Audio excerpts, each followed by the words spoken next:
Hello बच्चों and happy lockdown. May be आप लोग खूब इन्जॉय कर रहे हैं अपना लॉकडाउन, और साथ ही साथ इस चैनल के थ्रू और भी टीचर्स ने और चैनल्स बनाए हैं, उनके थ्रू आप अपनी स्टडीज़ को भी कंटिन्यू किए हुए हैं। हम लोग आज डिफरेंशियल ज्योमेट्री के थियोरी ऑफ सर्फेसेस के लेक्चर 3 पे अप्रोच कर रहे हैं। आज मैं आपको छोटे छोटे टर्म्स के बारे में बताऊंगी और कुछ इंपॉर्टेंट क्वेश्चंस भी बताऊंगी। अगर आपके पास मेरे नोट्स हैं तो अच्छी बात है, और अगर नहीं है तो आप आपस में कांटेक्ट करके उन नोट्स को ले लीजिए। उसमें कुछ इंपॉर्टेंट क्वेश्चंस कराए गए हैं जिनके आने की प्रोबेबिलिटी रहेगी। सबसे पहले आज हम लोग डिस्कस करेंगे सरफेस एरिया। सरफेस एरिया आप लोग बहुत पहले से पढ़ते आए हैं, बेसिक चीज़ें हैं, बस उसके फॉर्मूले चेंज हो गए हैं, उसको आपको जानना होगा। मान ले रहे हैं कि हमारे किसी भी सरफेस का इक्वेशन है xi is equal to xi u1 u2। आपको बताया जा चुका है सरफेस उन पॉइंट्स का कलेक्शन होता है जो 2 पैरामीटर्स u1 और u2 के लोकस लेने पर मिलते हैं।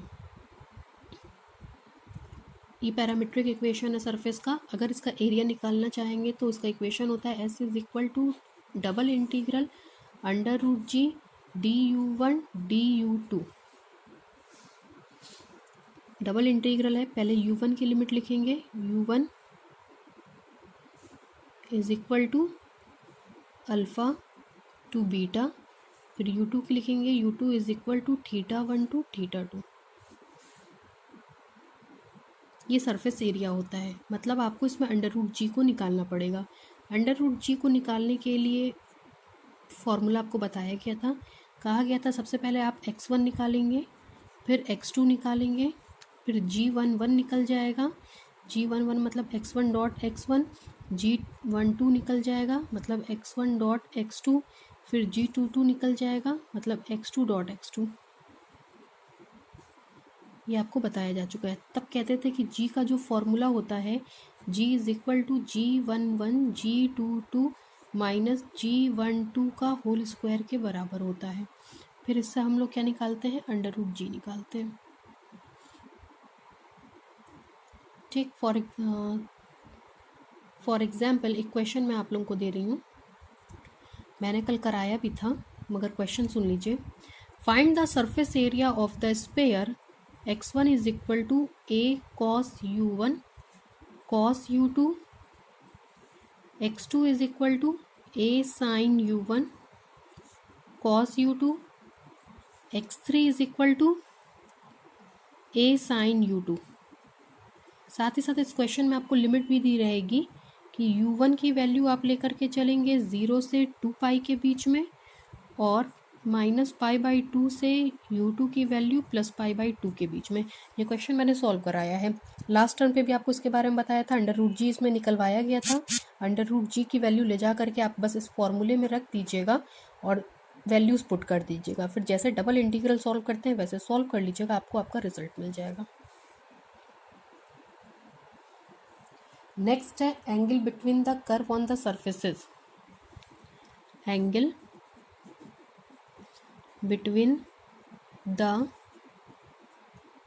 curve on surfaces। Last turn पे आपको कुछ होमवर्क भी दिया गया था, अगर आपको कुछ डाउट हो तो मैं वो सॉल्व करके आपको दिखा दूंगी, और अगर आपने सॉल्व कर लिया तो बहुत ही अच्छी बात है। उनमें से एक ये क्वेश्चन भी इंपॉर्टेंट रहेगा। Angle between the curve on surfaces, आपको पहले बताया जा चुका है कि सरफेस पे बहुत ढेर सारे कर्व पाए जाते हैं। मतलब सरफेस कर्व्स के कलेक्शन के थ्रू बनता है। हमें किसी भी सरफेस के ऊपर दो कर्व्स के बीच का एंगल निकालना है। देखिए कैसे निकालेंगे। मान ले रहे हैं ये हमारा सरफेस है, इस पे हमने दो कर्व ले लिया है, एक कर्व ये है, एक कर्व ये है। इसको नाम दे रहे हैं C1 का, इसको नाम दे रहे हैं C2 का। हम लोग करेंगे क्या, इनके इंटरसेक्शन पॉइंट पे टेंजेंट्स ड्रॉ करेंगे। ये रहा C1 का टेंजेंट, ये रहा C2 का टेंजेंट। C1 के टेंजेंट का मान ले रहे हैं डायरेक्शन कोसाइन है AI, और C2 के टेंजेंट का डायरेक्शन कोसाइन है BI, और इनका पॉइंट ऑफ इंटरसेक्शन है PXI।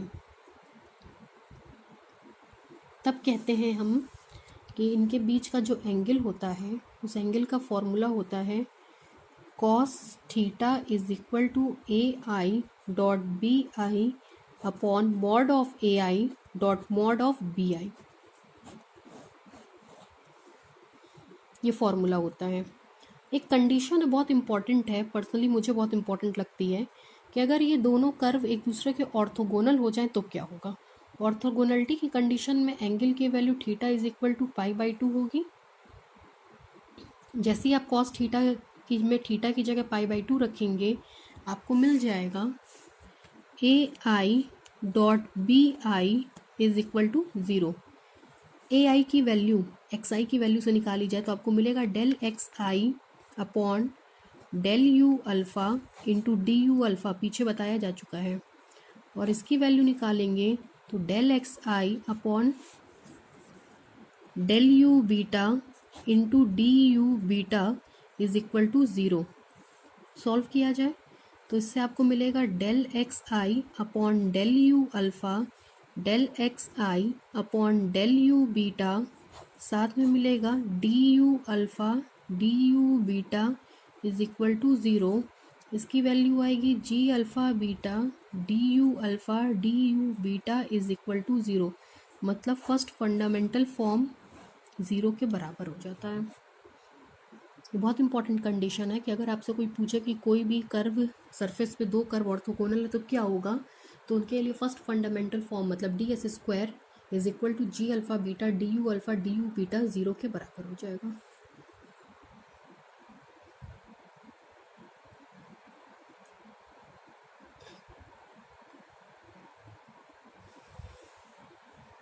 नेक्स्ट अब हम लोग अप्रोच करते हैं इसके लिए फैमिली ऑफ कर्व पे। देखिएगा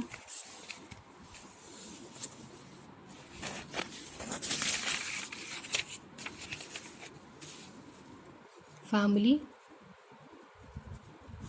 ऑफ कर्व, ये सब छोटे छोटे आर्टिकल हैं जो 2 मार्क्स में आ सकते हैं, इनकी ऐसे कोई बहुत खास इम्पोर्टेंस नहीं है। फैमिली ऑफ कर्व, अगर मान ले रहे हैं किसी भी सरफेस का equation XI is equal to XI U1 U2 है, XI is equal to XI U1 U2 है, ये किसी भी सरफेस का इक्वेशन है, तो उस पर फैमिली ऑफ कर्व जो होते हैं उनका इक्वेशन होता है phi U alpha is equal to C, जहाँ यू अल्फ़ा में अल्फ़ा की वैल्यू 1 और 2 होती है और सी हमारा कोई भी पैरामीटर होता है। इसको बोलते हैं equation of family of curve. Equation of family of curve, equation of family of curve lies on the surface का इक्वेशन आपको ऊपर दिया गया है। नेक्स्ट है आपका इंपॉर्टेंट आर्टिकल है differential equation of family of curve. इसका थोड़ा सा डेफिनेशन भी आपको मैं डेरिवेशन में आपको बताऊंगी। Differential equation of family of curve, सबसे पहले हम लोग मान ले रहे हैं कि हमारा फैमिली ऑफ कर्व का जो इक्वेशन है वो phi is equal to phi U alpha is equal to C है। This implies that phi is equal to phi U alpha की जगह हम लोग लिखेंगे U1 U2 is equal to C. Differential equation निकालेंगे, डिफरेंशिएट करेंगे दोनों साइड, तो D phi is equal to constant का डेरिवेटिव 0। आपको पता है फाई U1 U2 का फंक्शन उसके रिस्पेक्ट में डिफरेंशिएट होगा, मिलेगा del phi upon del U1 into D U1 plus del phi upon del U2 into D U2 is equal to 0, जिसको लिखा जा सकता है del phi upon del U alpha D U alpha is equal to 0, जिसको लिखा जा सकता है A alpha D U alpha is equal to 0, जहाँ ए अल्फ़ा की वैल्यू है del phi upon del U alpha. ये डेरिवेशन इम्पॉर्टेंट है, 2 मार्क्स में अक्सर आ जाता है, छोटा सा डेरिवेशन है। Differential equation of family of curve. Next है हमारा ऑर्थोगोनल ट्रेजेक्ट्री, ऑर्थोगोनल ट्रेजेक्ट्री और उसका डिफरेंशियल इक्वेशन। सबसे पहले हम लोग जान लें कि ऑर्थोगोनल ट्रेजेक्ट्री होता क्या है। ऑर्थोगोनल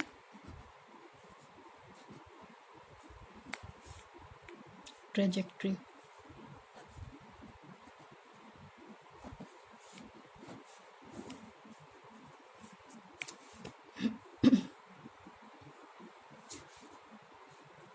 देखिए, ऑर्थोगोनल ट्रेजेक्ट्री को कैसे डिफाइन करते हैं। अभी मैंने आपसे कहा कि एक सरफेस के ऊपर ढेर सारे कर्व होते हैं। मान ले रहे सरफेस का इक्वेशन है xi is equal to xi u1 u2। अब इसमें आप क्या करिए, दो सरफेसेस की कैटेगरी बना ली, दो फैमिली ऑफ कर्व्स की कैटेगरी बना लीजिए। पहला फैमिली ऑफ कर्व होगा फाई इज इक्वल टू, आपको पता है फाई फंक्शन होता है u1 u2 का, इज इक्वल टू सी। ये पहली फैमिली हो गई, फैमिली ऑफ कर्व। दूसरी फैमिली ऑफ कर्व हम बना रहे हैं phi u1 u2 is equal to c1। ये दूसरी फैमिली हो गई, पहली फैमिली और दूसरी फैमिली। कहते हैं इनकी ऑर्थोगोनल ट्रेजेक्टरी का मतलब ये होता है कि इस फैमिली का हर एक मेंबर इस फैमिली के हर एक मेंबर के ऑर्थोगोनल हो जाए। अगर इस फैमिली का हर एक मेंबर इस फैमिली के हर एक मेंबर के ऑर्थोगोनल होगा तो उसको ऑर्थोगोनल ट्रेजेक्टरी कहते हैं। ऑर्थोगोनल होने का मतलब ये है कि उसके लिए फर्स्ट फंडामेंटल फॉर्म मतलब G alpha beta D U alpha D U beta 0 के बराबर होना चाहिए, तब ये दोनों फैमिली एक दूसरे की क्या कहलाएंगी, ऑर्थोगोनल ट्रेजेक्टरी कहलाएंगी। मतलब if for the given family of curve there exists another family of curve such that at every point of the surface the curve from first family is orthogonal to the another curve from second family, then these two families are called orthogonal trajectory। इसके बाद एक important topic है, मैं उसकी headline बता दे रही हूँ, differential equation of orthogonal trajectory. Differential equation of orthogonal trajectory. ये आपकी बुक में पूरा नहीं दिया हुआ था बट मैंने अपने पास से इसका डेरिवेशन दिया था, बहुत इम्पॉर्टेंट डेरिवेशन है, उसको प्लीज़ प्लीज़ प्लीज़ आप लोग कहीं से ले लीजिए। और अगर आपके पास नहीं है तो मैं आपको उस डेरिवेशन की कॉपी दिखा दे रही हूँ, प्लीज़ उससे पढ़ लीजिएगा। देखिए, differential equation of orthogonal trajectory की हेडलाइन आपको दिख रही होगी। इसमें हमने क्या किया है, सबसे पहले हमने X I is equal to X I U alpha surface का इक्वेशन लिखा है और A alpha is equal to D U alpha उसके फैमिली ऑफ कर्व का डिफरेंशियल इक्वेशन लिखा है। फिर हमने दूसरी फैमिली ली है कर्व की उसी सेम पॉइंट पर। अगर ये दोनों कर्व आपस में ऑर्थोगोनल होंगे तो इसकी कंडीशन यहाँ पे लिखी गई है, डी अल्फ़ा बीटा, देखिएगा इसके बाद G alpha beta D U alpha D U बार बीटा इज इक्वल टू 0। एक किसी दिए गए सरफेस की एक फैमिली ऑफ कर्व को हमने सी से रिप्रेजेंट किया है, दूसरे को सी बार से रिप्रेजेंट किया, एक बार से रिप्रेजेंट हुआ, एक नॉन बार से रिप्रेजेंट हुआ है। इसको हमने एक्सपेंड किया है, पहले अल्फ़ा की जगह 1 रखा है, बाकी टर्म्स को ऐसा उतारा, ये इक्वेशन हमको मिल गया। फिर हमने फैमिली को लिखा, अब हमने इसको एक्सपेंड किया है तो हमको ये टर्म मिल गया है। इसका यूज़ हमने इक्वेशन नंबर 1 में किया है तो ये चीज़ हमको आई मिली है, यही ऑर्थोगोनल ट्रेजेक्टरी है। बहुत इम्पॉर्टेंट है ये, इसको ध्यान से देख लीजिए, केवल कैलकुलेशन है कुछ लाइंस की।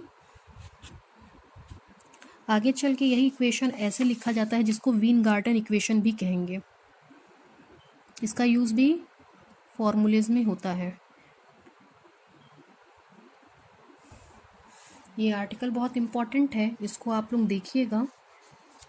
मोस्ट प्रोबेबली कल इस लेक्चर को मैं एंड कर दूंगी, कल मैं 3-4 इम्पॉर्टेंट क्वेश्चंस आपको बताऊंगी, वो आपको नोट्स में मिल जाएगा, और एक आर्टिकल और डिस्कस करूंगी।